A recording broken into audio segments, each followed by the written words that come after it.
बिस्मिल्लाहिर्रहमानिर्रहीम। अस्सलाम वालेकुम डियर स्टूडेंट्स। उम्मीद करता हूँ बेटा आप सब खैर आफियत से हैं।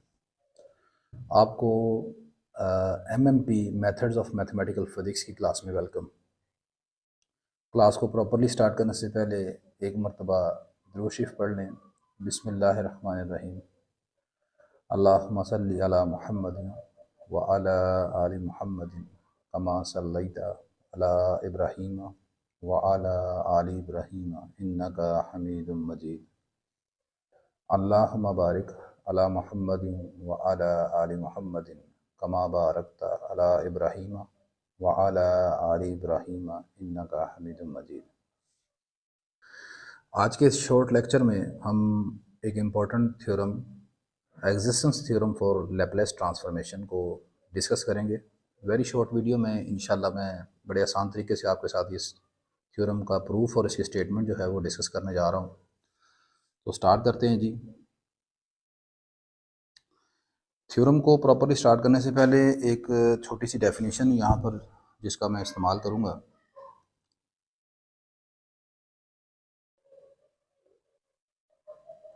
एक्सपोनेंशियल ऑर्डर फंक्शन क्या होता है?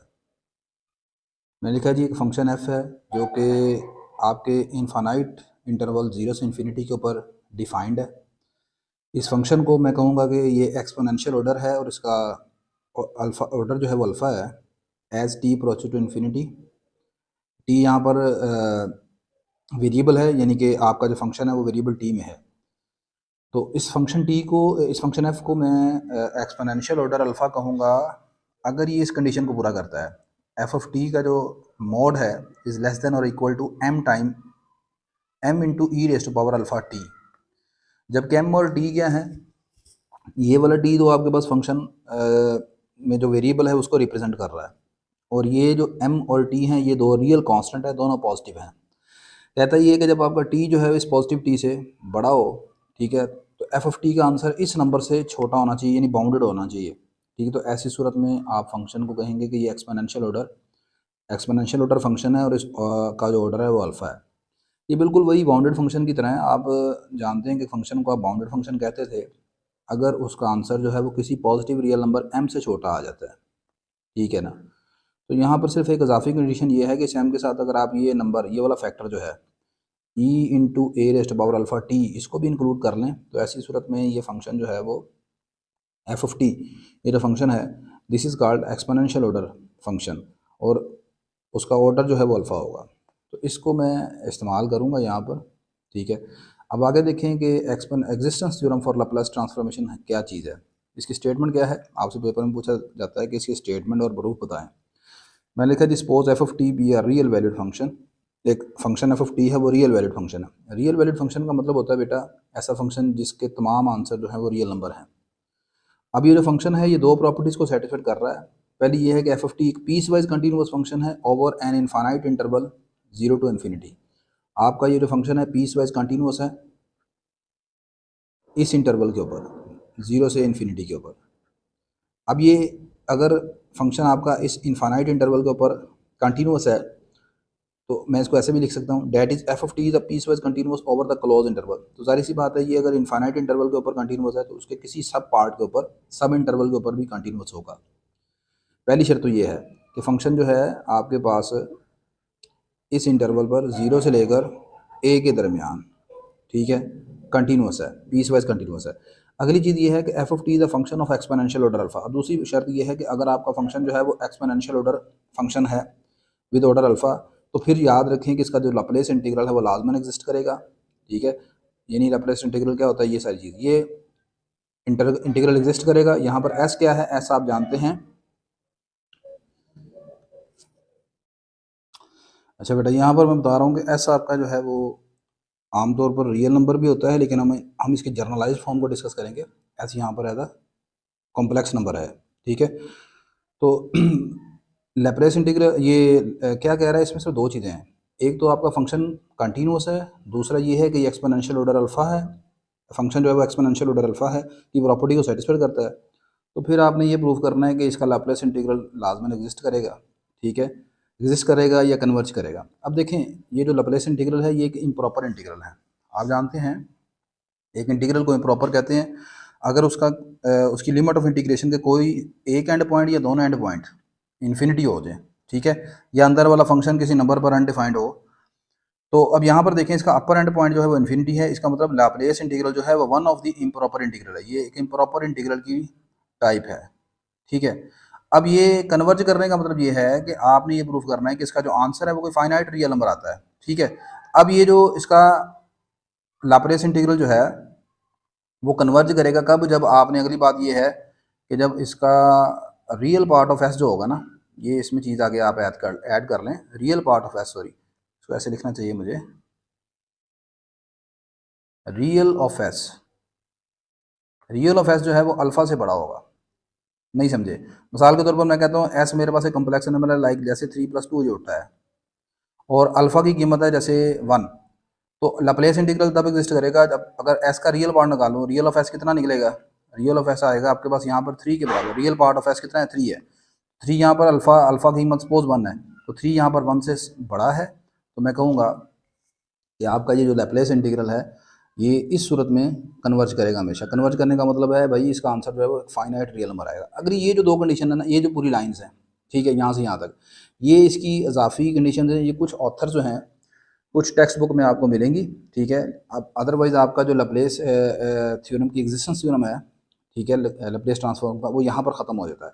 ये इजाफी कंडीशन क्या है, कहता है more over the Laplace integral converges absolutely when real part of s is greater than alpha, यानी यही वाली बात। और यही लैप्लेस इंटीग्रल यूनिफॉर्मली कन्वर्ज करेगा अगर for a close region real of s is greater than और इक्वल टू अल्फा वन एक रियल नंबर है और alpha one greater than alpha है। तो ये जो लाइंस हैं अगर आपको किसी दूसरी टेक्स्ट बुक में मिलती हैं तो ये इजाफी कंडीशंस हैं, इनको अगर ये इस थ्योरम का हिस्सा नहीं है, ठीक है, ये इसका हिस्सा नहीं है, आपका जो थ्योरम है वो यहाँ पर ख़त्म हो जाता है, सही है। चलें जी, मैं सिर्फ यहाँ पर एक चीज़, दो चीज़ों का इस्तेमाल करूँगा, एक तो ये कि जो एक्सपोनेंशियल ऑर्डर अल्फ़ा की डेफिनेशन को, ठीक है, और दूसरा सिर्फ एक रिज़ल्ट आपने इस्तेमाल करना है कि आपने जानते हैं e raise to power minus infinity 0 के बराबर आता है, बस इसका रिज़ल्ट एक एंड में जाकर मैं इस्तेमाल करने लगा हूँ। बस मैंने लिखा जी since f of t is of exponential order alpha है, तो आपको एक रियल कांस्टेंट एम और टी मिलेंगे सच डैट ये डेफिनेशन को सेटिस्फाइड करेंगे। अब मैंने प्रूफ ये करना है कि मेरा लैप्लेस इंटीग्रल जो है वो कन्वर्ज करता है। अब लैप्लेस इंटीग्रल कब कन्वर्ज करेगा, जब इस लैप्लेस इंटीग्रल का जो आंसर है वो मैं कैलकुलेट करूँगा और वो फाइनाइट रियल नंबर आना चाहिए। मैंने लैप्लेस इंटीग्रल लिखा, इस लैप्लेस इंटीग्रल को मैंने ब्रेक कर लिया ए के ऊपर। अब ए के ऊपर ही क्यों किया है, आपने ऊपर देखा यहाँ पर मैंने लिखा है कि f of t the piece wise continuous over the close interval 0 to a। अब चूँकि यहाँ पर इसका एंड पॉइंट ए है तो इसलिए बेटा यहाँ पर लैप्लेस इंटीग्रल में यहाँ पर मैंने ए पर ब्रेक किया। अगर फ़र्ज़ करें वहाँ पर ए की जगह लिखता है टी नॉट तो आप टी नॉट पर कर लेंगे, अगर ए की जगह लिखता है बी तो आप बी लिख लोगे बेटा। तो 0 से ए से इन्फिनिटी आ गया। अब देखें ये मेरा लैप्लेस इंटीग्रल है, this is the sum of two integrals, एक ये इंटीग्रल बन गया, एक ये इंटीग्रल बन गया, ठीक है। अब मुझे प्रूफ ये करना है कि अगर ये लैप्लेस इंटीग्रल कन्वर्ज करता है तो ये कब कन्वर्ज करेगा, जब ये पहले वाला इंटीग्रल भी कन्वर्ज करता है, दूसरा भी इंटीग्रल कन्वर्ज करता है। अगर ये दोनों कन्वर्ज करेंगे तो इसका मतलब ये है कि उनका सम कन्वर्ज करेगा, जब उनका सम कन्वर्ज करेगा तो फिर मेरा फाइनल इंटीग्रल कन्वर्ज कर देगा। अब इसमें देखें दो चीज़ें हैं, ये जो पहला वाला इंटीग्रल है ये एक फाइनाइट, इसकी जो रेंज ऑफ इंटीग्रेशन है वो फाइनाइट है 0 से, जबकि इसकी जो रेंज ऑफ इंटीग्रेशन है वो इनफाइनाइट है, ठीक है। ये जो है वो इनफाइनाइट रेंज ऑफ इंटीग्रेशन के ऊपर डिपेंड कर रहा है और ये वाला फाइनाइट है, ठीक है ना। अब देखें ज़रा, मैंने लिखा as f of t is a piece wise continuous over the close interval 0 से a, so by calculus the integral, ये जो पहला इंटीग्रल है मेरे पास, पहला नहीं लिखा मैंने, अभी ये जो इंटीग्रल है 0 से a F of T d t ये कन्वर्ज करेगा। देखें यहाँ पर मैं कैलकुलस का रिजल्ट इस्तेमाल कर रहा हूँ। कैलकुलस ये कहती है कि अगर हमारा कोई फंक्शन किसी क्लोज इंटरवल पर पीस वाइज हो, बात को गौर से सुनिएगा, if our function is continuous over the close interval, तो वो फंक्शन हमेशा बाउंडेड होता है उस इंटरवल के ऊपर, क्या होता है, बाउंडेड होता है। अगर कोई फंक्शन कंटिन्यूअस हो किसी क्लोज इंटरवल पर तो वो हमेशा बेटा बाउंडेड होता है। और आपको पता है कि किसी फंक्शन का जो इंटीग्रल है, डेफिनेट इंटीग्रल, वो कब एग्जिस्ट करता है, जब वो फंक्शन बाउंडेड हो। याद रखें कि definite integral of function exist if function is bounded. अगर ये अंदर वाला फंक्शन बाउंडेड फंक्शन है, अगर ये अंदर फंक्शन बाउंडेड होगा ना, बाउंडेड फंक्शन होगा, तो इसका जो इंटीग्रल है ए से बी, ये लाजमी एग्जिस्ट करेगा, लाजमी एग्जिस्ट करेगा, ठीक है। तो मेरा ये फंक्शन पीस वाइज कंटिन्यूस है, क्लोज इंटरवल पर लाया, ये क्लोज इंटरवल पर है तो फिर ये बाउंडेड होगा। अब ये अगर बाउंडेड है तो फिर कैलकुलस इस चीज़ की गारंटी देती है कि इसका डेफिनेट इंटीग्रल लाजमी एग्जिस्ट करेगा। तो इट मीन्स ये डेफिनेट इंटीग्रल एग्जिस्ट करेगा का मतलब है वो कन्वर्ज करेगा। अब अगली चीज़, ये जो अब पहले इंटीग्रल में ये वाला जो पार्ट है e rest power minus s t, ये एक बाउंडेड फंक्शन है, ठीक है, ये भी बाउंडेड है। Further as e rest power minus t is also bounded over this interval. अब ये बाउंडेड कैसे है यार, चेक कर लो। आप ऐसे करें, एस कोई नंबर रख लें, टी भी कोई नंबर रख लें, 0 से a के दरमियान a को फिक्स कर लें, या ऐसे देख लें, सिंपल सी बात है, e rest power minus s t है, क्या आप इसको ऐसे लिख सकते हैं 1/e⁻st। अब आपने t उठाना है यहाँ से, t बिलोंग कर रहा है 0 से a को नंबर है, आप फर्ज कर लें ये 5 है, 0 से 5 के दरमियान कोई भी यहाँ पर कीमत पुट करते जाएँ t की, आप देखें इसका आंसर कभी भी 1 से नहीं बढ़ सकता, ठीक है। तो इट मीन्स ये आपका फंक्शन क्या होगा, बाउंडेड होगा। सही होगी बात ये। अब ये भी चीज़ बाउंडेड है, आपका एफ ऑफ टी वो भी बाउंडेड फंक्शन हो गया, तो इन दोनों का प्रोडक्ट वो भी बाउंडेड हो जाएगा। इट मीन्स जब ये दोनों फंक्शन बाउंडेड है तो इनका डेफिनेट इंटीग्रल लाजमन एग्जिस्ट करेगा।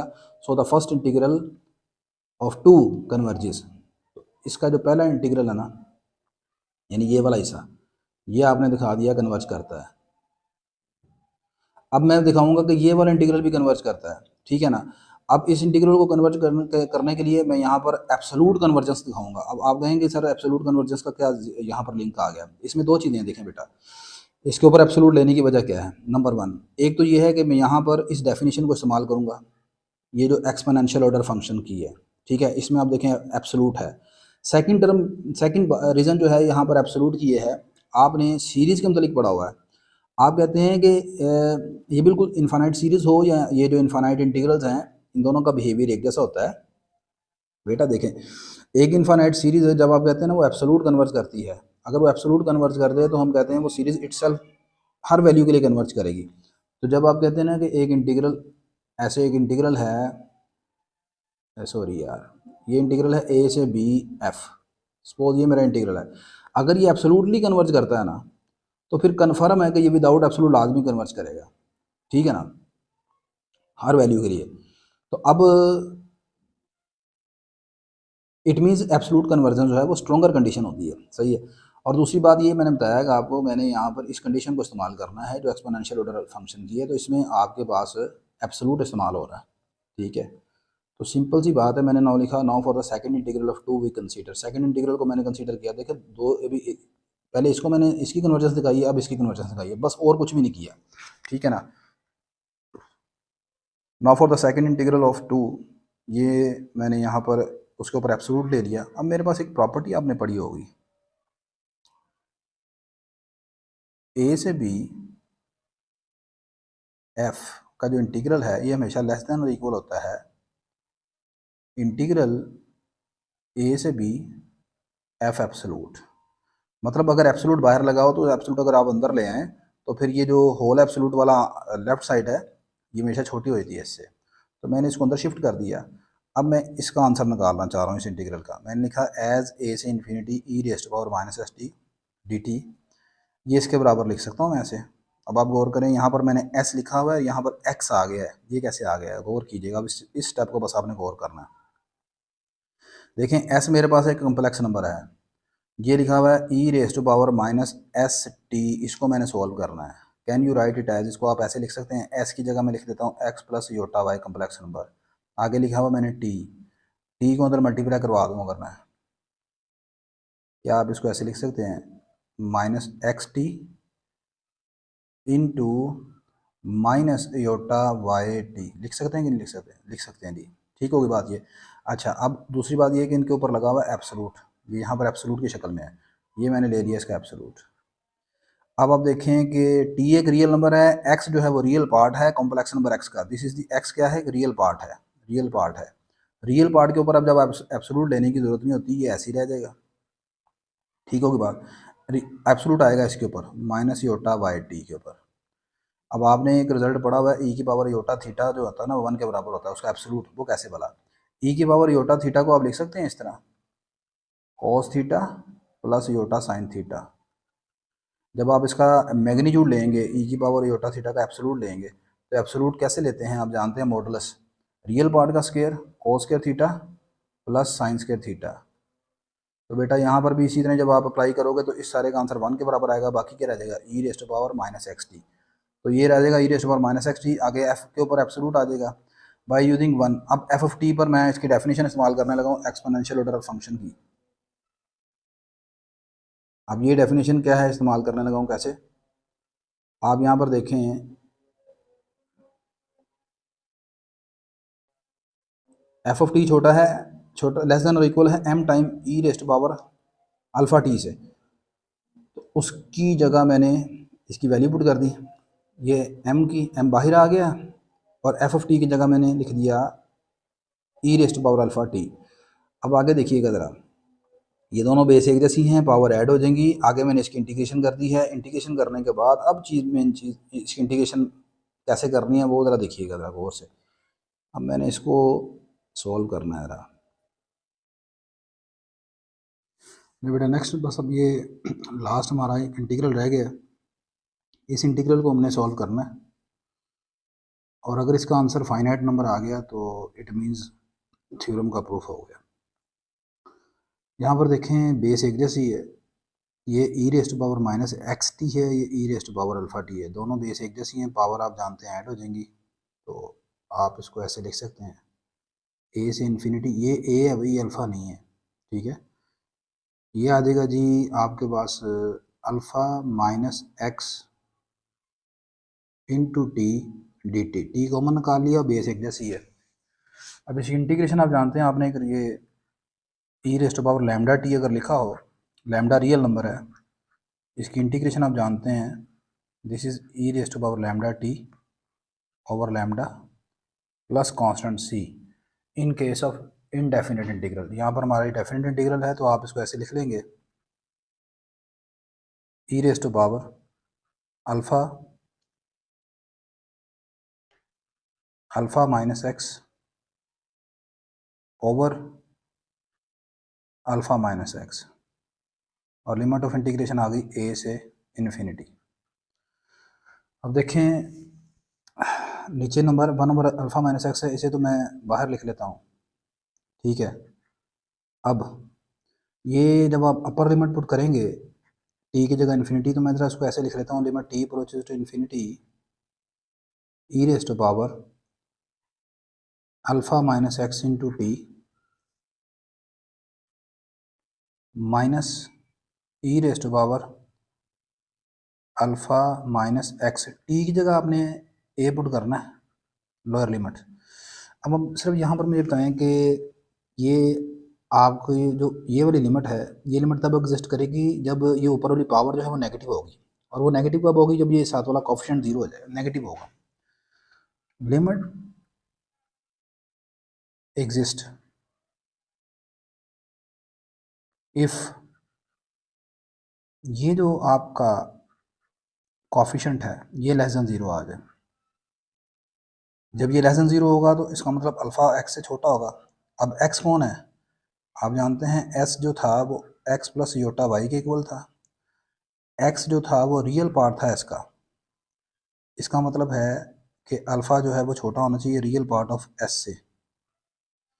अब देखें, अब ये जो मैंने लिखा है कि लिमिट एग्जिस्ट, जब ये चीज़ नेगेटिव होगी, जब ये सारी चीज़ नेगेटिव होगी तो इसे होगा क्या, इसे होगा कि e raise to power negative number आएगा, नेगेटिव होगा यहाँ पर। देखें अल्फ़ा माइनस एक्स हो गया नेगेटिव, इसकी जगह नेगेटिव आ गया, आगे टी की जगह आपने यहाँ पर इन्फिनिटी पुट कर दिया, तो ये बन गया e raise to power minus infinity. अब जो शुरू में मैंने आपको बताया था e raise to power minus infinity किसके बराबर होता है, इसे लिख लेंगे 1 over e infinity, e raise power infinity infinity आ गया, 1 ओवर इन्फिनिटी जीरो। इसका मतलब ये सारी चीज़ लिमिट जीरो हो जाएगी अगर ये सारी होल्ड करती है, और यही हमने प्रूव करना है कि ये इम्प्रॉपर इंटीग्रल कब होल्ड करेगा, जब real part of S alpha से बड़ा होगा। अब ये सारा जीरो हो जाएगा, ये जीरो हो जाएगा, ये आ जाएगा minus 1 over alpha minus x zero minus e raise to power alpha minus x into a, ठीक है। तो अब इस सारी चीज़ को मैंने फर्दर ऐसे लिख सकते हैं, आप इस माइनस को इस माइनस से मल्टीप्लाई करवा देंगे, ये रह जाएगा आपके पास e raise to power alpha minus x into a over x minus alpha, x minus alpha आ जाएगा। तो अब ये सारी चीज़ कौन है, ये एक रियल नंबर है, फाइनाइट रियल नंबर है। इसमें वेरिएबल कोई नहीं है, एक्स एक रियल पार्ट था एस का, वो भी एक नंबर है, अल्फ़ा भी एक नंबर है, ए भी एक नंबर है, सब कुछ नंबर है, ई भी एक नंबर है। This is a finite real number, this is a finite real number. अब ये फाइनाइट रियल नंबर आंसर क्यों कब आया है, जब अल्फ़ा ऐसे रियल पार्ट ऑफ ऐसे छोटा हो जाएगा। यही सारी बातें मैंने तो लिखी हैं कि इस सारे को सॉल्व करेंगे, ये आ जाएगा M time this for real part of s greater than above alpha से। इट मीन ये सारे का सारा आंसर आ गया लेस देन और इक्वल टू दिस, जब real part of s alpha से छोटा होगा। Since this is a finite quantity, so from three से, थ्री क्या है, थ्री आपके पास ये है, फ्राम थ्री, ये इसका आंसर लेस देन और इक्वल टू एम आ गया। इट मीन ये सारा का सारा, देखो ये छोटा है, ये लेस देन और इक्वल आ गया एम टाइम ये सारी क्वांटिटी। इट मीन्स ये सारा आ गया लेस देन और इक्वल टू, जब आप कहते हैं ए छोटा है बी से, बी छोटा है सी से, इट मीन्स आप कहते हैं ए सी से छोटा है। तो इट मीन्स ये वाली सारी की सारी चीज़ जब ये इससे छोटी है, इससे, तो इट मीन्स आपके पास so from three this integral less than equal to आ जाएगा इस नंबर से छोटा, फाइनाइट नंबर इसका आंसर आ गया। So this integral converges, this implies, अब ये इंटीग्रल एब्सोल्युटली कन्वर्ज करने का मतलब है कि इस इंटीग्रल के अंदर वाला पार्ट, जब आप कहते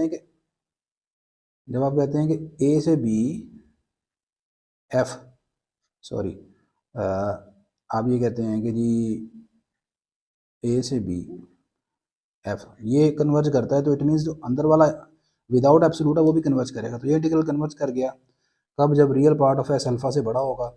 hence by the convergence of दोनों हिस्से से कन्वर्ज करके, ये पहला वाला हिस्सा भी कन्वर्ज कर गया, ये भी इसे कन्वर्ज कर गया, दोनों कन्वर्ज कर गए, तो फाइनल आपका ये वाला इंटीग्रल जो है, जो कि लाप्लेस इंटीग्रल है, ये कन्वर्ज कर गया। Hence, by the convergence of this and this, 2 implies that the Laplace integral converges for real part of s greater than alpha। ठीक है, तो ये आपने प्रूफ करना था, इसमें बड़ा आसानी से मैंने इसको कोशिश की आपके सामने प्रूफ करने की। सिर्फ दो चीज़ों की डेफिनेशन इस्तेमाल की है, एक ये आपने इस्तेमाल की है एक्सपोनेंशियल ऑर्डर फंक्शन की, और दूसरा सिर्फ इसको ब्रेक किया है। ब्रेक करने के बाद आपने दिखाया है कि ये पहला इंटीग्रल भी कन्वर्ज करता है, दूसरा भी कन्वर्ज करता है, बस इतनी सी बात है, और कुछ भी नहीं है। आई होप ये वीडियो कि आपको समझ आई होगी। ठीक है, वीडियो अच्छी लगी तो लाजमी बेटा लाइक कर लीजिएगा, शेयर कर लीजिएगा, और चैनल को सब्सक्राइब कर लीजिएगा।